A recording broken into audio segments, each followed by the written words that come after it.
Uwazirike was agitating during Obasanjo. A lot of people were agitating. So now that you have arrested, you come down Uwazirike that time. Nnamdi Kanu came up.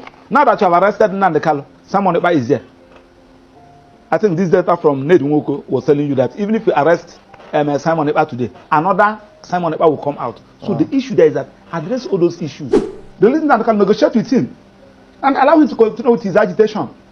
If he meets the criteria of being having his own Biafra, so be it.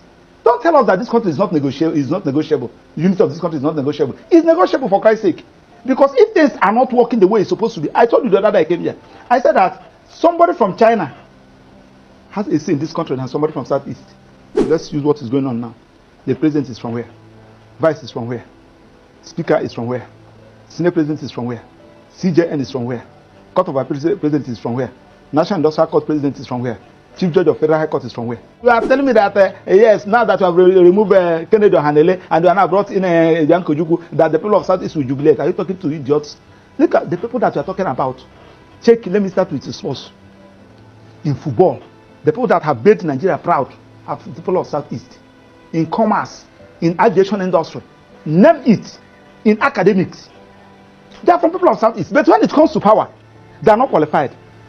I will tell you, Mr. President, from the first day you are inaugurated till as I'm talking to you, all your policies, administration is totally against the people that we are governed. Now, dropping Biafra agitation is like a crime in the face of injustice in Nigeria, especially the injustice that is being carried out right from the APC regime of Muhammadu Buhari up to now that the Tinubu administration is sustaining. In this video, Michael Opara has come to face the reality by speaking the truth in the face of Bola Ahmed Tinubu. The truth is this: if only dropping Biafra agitation will make them to release Nnamdi Kanu, that is to say that Nnamdi Kanu will be dead perpetually, because the man has refused negotiations upon negotiations. I could remember the likes of Asari Dokubo, to mention but few, who have been agitating for the sovereign state of Biafra. The reason why they gave him was the same negotiation. You know, the strategy is simple. Hold him down, break him down, and he will succumb to your own side of the negotiation. But what they are saying is the opposite, and the reverse is the case. Listen to Michael Opara, one of the lawyers to Nnamdi Kanu, how he explained the state of the crisis or the case between Nnamdi Kanu and the federal government of Nigeria. I was somebody said that now that you have appointed the wife of Ikemba Ojukwu, that is a strategic to get the people of Southeast. I don't know who is advising you. If you cannot take advice of somebody like Obiozo, late, the former president of Ohaneze, you cannot take the advice of Ezife, late. You cannot take advice of someone like Iwayang. You cannot take advice of someone like Obonyon. I can mention Mbazulika Mechi. Those that have seen it all. What's the advice that they give? That you should release Nnamdi Kanu. Give them that sense of belonging, so that there will be peace. Now, Nkole, these are assignments to you. Check all the whole countries that is predicated their governance on injustice and unfair treatment against some sections of that country. That country will never have peace. I can go on and on. Why America is succeeding today is because America believes in if you are qualified, you are qualified. As they are treating somebody from American India, they are treating African American like that. That's why somebody from Kenya will go to America and become the president, and you see them progressing. So okay, somebody agitated of marginalization. Yeah. After 50 years, you are still doing the same thing, and you feel that you will have peace. It's more spiritual than physical. Okay, let's go back to the cabinet, Max. Now, I've heard different schools of thought. They're saying that the things are changing, and this whole idea of having, you know, several slots per state isn't really that fashionable anymore. That really what people want are performers. I mean, if you get 30 Jebu people, if they're the best you have, put them there and let them do the job. So, but this ethnicity diversity continues to play a part, and that's the reason why many people seem to see the appointment of Bianca Ojukwu as a masterstroke. You see, why if you go to Dubai now, nobody talk about the president. Nobody cares. If you go to UK, nobody talk about who is the president. Nobody cares, because the system is functional. why people are talking about this issue of it is my turn, it is not my turn, equitable treatment, because some persons felt that this is their father's inheritance. Leadership in this country is their father's inheritance. So that's why you will now see somebody like Buhari, who's supposed to be in jail now, will rule this country for good 8 years. And they will come out to tell you that I will never look for those who gave me 95%. I'll be talking about those who give me 5%. And he rubbished this country with incompetent set of people. Now, Mr. President came up again. Go to CBN. Go to NNPC. Go to all those key sectors of the economy. Look at those of the people that are working there. Now, the people that you have been marginalized, that you fail to carry along, and people have been asking you, allow these people. They have helped this country. Max, there's a picture up there. What do we? Yes, that is the day Iwayan visited Nnamdi Kanu. You can see us there. And Iwayan, this is in his parlor. Iwayan was crying after visiting Nnamdi Kanu. Thereafter, I think crying about what? About the way Nnamdi Kanu is being treated, and Iwayan pleaded in that press interview that the president should release Nnamdi Kanu. That is the only area you have peace. I'm talking about Iwayan that have seen it all. Then, after how many months? What happened? Few weeks after Iwayan died, you are still holding Nnamdi Kanu. And you now turn around. Somebody now tell you that go and appoint Bianca as a minister. That Bianca, if you appoint Bianca as a minister, there will be peace in her. So Bianca, after you are swearing in, you go to Southeast and address them. That now that I have been given a minister, everybody should calm down. No, apart from really, weighing into the Nnamdi Kanu case you talked about, but the appointment of Bianca Ojukwu, who was a former Biafran warlord, really, so don't you think that in itself is the president trying to also carry the Southeasterners along? So Kennedy Ohanele is not from Southeast. You remove somebody from Anambra and put another person from Anambra. That's with I think Minister for State for Foreign Affairs or what they are giving. So that's the only thing that will calm the people of Southeast down. One is to release Nnamdi Kanu, restructure this country, carry the people of Southeast along. Release Nnamdi Kanu, negotiate with him, and allow him to continue with his agitation. If he meets the criteria of being having his own Biafra, so be it. Don't tell us that this country is not negotiable. The unity of this country is not negotiable. It's negotiable, for Christ's sake. Because if things are not working the way it's supposed to be, I told you the other day I came here. I said that somebody from China has a say in this country than somebody from Southeast. Had it been that flag, Chinese flag and the Russian flag that we are carrying in Kanu, had it been that flag we are carrying in either Enugu or Anambra or Imo, by now that Southeast would have been turned into ashes. So Igbo went to London last week to present a paper. I need Orubudu Republic. Had it been that somebody from Southeast went to that London to present that paper, by now they would have been picked up. So we are not nobody from Southeast. We are being treated as a slave in this country, and that is the essence of this agitation. He's not qualified to be the president. He's not qualified to hold any key position. He suffered on his own, established himself. He will acquire land from their state. Go and see what is happening in Lagos. They are busy collecting lands belonging to the people of Southeast. People with CFO. You go to court. Which court? It's not their own court. So what we are saying is that this particular issue can be addressed when the president calm down. The reason Nnamdi Kanu, have a discussion with him. You have been having a discussion with bandits and the so-called repentant Boko Haram. Tell me the offense of Nnamdi Kanu, because he's agitating for self-determination, which is his own constitutional fundamental rights granted to him by the Constitution and the law. Well, the government's angle is not because of the agitation, because they know that everyone has a right to agitate, but they said the way he was going about it, like and then people were being incited. Well, that's even not what I'm trying to say. What of the wife of the president incited people during the election? The wife of the president, he incited people that Igbo should go. What of the one Oba of Lagos said that Igbo should go and fall into Lagoon? What of those that came out and said that Igbos will not vote? If you are not voting for APC, you will not vote. What happened to them? Has anybody been arrested? That Nnamdi Kanu said something. Then you now term that thing he said as is a terrorist, is a crime of terrorism. You charge him for terrorism. His own lawful organization that is registered in almost all the whole countries in America and Europe and Asia, and you now came to Nigeria, you term it a terrorist organization. Now you are now saying that now that IPOB is being recognized in almost all the whole countries, America and Europe. So you are now saying that America, France, Germany, they are recognizing a terrorist organization because you don't want anybody to agitate. You want to suppress anybody. If you talk, kill him, suppress him, jail him.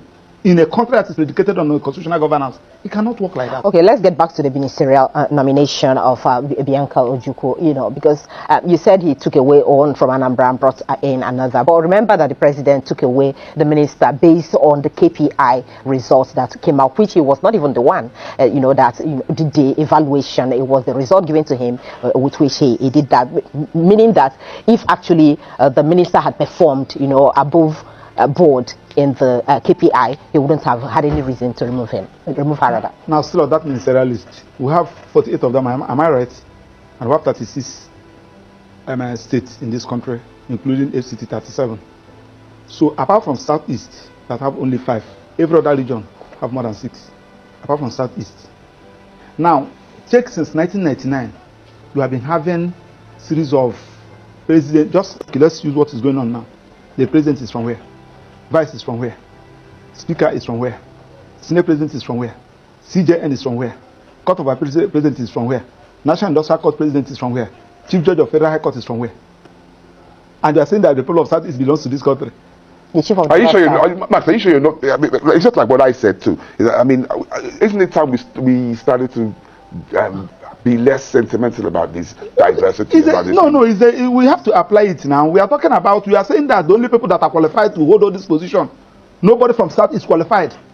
On what basis? Are you saying that there's the chief of naval staff is from the Southeast? Huh? The chief of naval staff? From where? I'm talking about the key position. Number 1 person, number 2 person, number 3 person, number 4 person, number 5 person. The key position, we have 3 arms of government: the executive, the judiciary, and the parliament. You can never see anybody from Southeast there. Now, the point we are talking about is that when I'm not even talking about, I'm in court about lopsided appointments. Okay. I can avail that my process because I did an intensive research in that process. File it, asking court to view whether this particular appointment, whether this particular governance is in line with Federal Character Establishment Act, an act of National Assembly that said that you should carry everybody along. Section 14 of the Constitution also said that you should carry everybody along. And you are not doing all these things. You are telling me that, yes, now that you have removed Kennedy Ohanele and you are now brought in Bianca Ojukwu, that the people of Southeast will jubilate. Are you talking to idiots? Look at the people that you are talking about. Let me start with the source. In football, the people that have made Nigeria proud are the people of Southeast. In commerce, in aviation industry, name it. In academics, they are from people of Southeast. But when it comes to power, they are not qualified. And we want them to be happy. Let me tell you, like today that is Monday, go to Southeast. And my annoyance is that these things are avoidable for Christ's sake. They won at Niger. They listen to the Kanu. Let us start addressing this issue. This early morning, somebody sent me a clip, something they posted. That they said I think they said next week, the next 2 weeks, that there will be nothing like federal courts in the whole of Southeast. What do I mean by federal courts? Federal courts, National Industrial Court is a federal court. Federal High Court is a federal court. Court of Appeal is a federal court. Now, the judges that are there, most of them are not Igbos. Majority of them are not Igbos. How should you risk somebody to go and preside in the Court of Appeal over the judicial division, Oka judicial division, Enugu judicial division? How can you appoint somebody to go and preside in Federal High Court in the Southeast, National Industrial Court in the Southeast? And we are not even thinking about all these things. And the judges are not even thinking about, So the point we are talking about is that when there is a problem, look for a solution. Personally, somebody like us, we are not even, I'm defending Nnamdi Kanu, one of his lawyers. So when they say so you people are not doing what you're supposed to do, the person that is calling you, don't even know him. He's using a hidden number to call you. You don't even know what you're talking about court. The only thing that you went to court and you were unable to bring Nnamdi Kanu out. They're not even safe. Okay, Maxwell, let me ask you this, because from what you're saying, I've also heard ipob many times deny, allegations of being involved in some of the killings that happen in the Southeast and some of the, the ills that we see in the society. Even the sit-at-home in question, ipob has also claimed that he has not asked anybody to sit at home. I don't know, get my point. So the point I'm making is that from what you're saying, it would look as if what you're actually trying to say is that it's because Nnamdi is being held. Yes. That is why, you know, the ills in the society in the southeast has escalated. Does it have anything to do with him, if that is what you're saying? Do you know why? Nnamdi Kanu, IPOB is his initiative. He established it, he organized it. Now, when you now kidnapped him or adopted him, and unlawfully, because the Supreme Court have said that he was unlawfully brought into this country, and you kept him incommunicado, everybody on his own. This one we kill, you said at IPOB. This one we maim, he said at IPOB. Everybody on his own. That's why I ask you the question, who is IPOB? The IPOB you know is Nnamdi Kanu. So Nnamdi Kanu, if Nnamdi Kanu is out, you will know who is who. Simon Ekpa will talk his own, Emma Powerful will talk his own, this one will talk his own, this one. Who is IPOB? That you are even talking. Simon Ekpa is in Finland. Emma Powerful, I don't know where he's operating from. Another person is operating from somewhere. Issuing threats. Just like the one somebody told me. I don't even know where that one is coming from. So the easiest way to do is the one that you know. Nnamdi Kanu. Then tell Attorney General, as he discontinue the charges against the president of Mieti Allah Kato, discontinue that of Sowore, they are all terrorism. Tell them to discontinue this of that of Nnamdi Kanu, and allow Nnamdi Kanu to agitate. It is his right. I told you the other day. You see, that's where the problem is, really. The guarantee, you know, that there will not be problems, even if Nnamdi Kanu is. Because if you're saying allow him to agitate and he goes about it the way he used to, like, you know, the government have actually feared, that may also create more problems, don't you think? Let me tell you, there are some things that you asked me the other day whether they are talking about condition given Nnamdi Kanu. I told you one question. I say, if you give Nnamdi Kanu condition that he feel after meeting up that condition, he will still live like a human being, so be it. But when you give him condition and you are removing that made him a human being, he will tell you no. What is that made you a human being? That thing that makes you a human being is your ability to exercise your fundamental rights. And when somebody said, now I'm going to employ you here, I will be paying you $500,000 every month, but you will not talk, you will not move out, you say, do away with your job. When somebody said, I'm going to release you, but I will cut one of your hands, say no. The agitation for self-determination is a fundamental right. And if you people fail to understand it, I can agitate that I need the Republic of Maxwell. It is my right. Anybody can agitate. I don't even need crowd to follow me. It is when you now feel that you have gotten the necessary meet the necessary qualities, then so be it. It is now left for the president, who believe in democracy, who believe in government of the people by the people, to apply an initiative. What is the initiative? Release the person. Start addressing all those issues that gave rise to this agitation. It has been there. Wazirika was agitating during Obasanjo. A lot of people were agitating. So now that you have arrested, you come down Wazirika that time. Nnamdi Kanu came up. Now that you have arrested Nnamdi Kanu, Simon Ekpa is there. I think this data from Ned Nwoko was telling you that even if you arrest Simon Ekpa today, another Simon Ekpa will come out. So the issue there is that address all those issues. Right. So for you, it's not about ministerial appointment. No. That one. Okay, that one is a complete distraction. That one shouldn't even come in. Okay. After planning in now, let Bianca come and address the Igbos in Enugu. All right.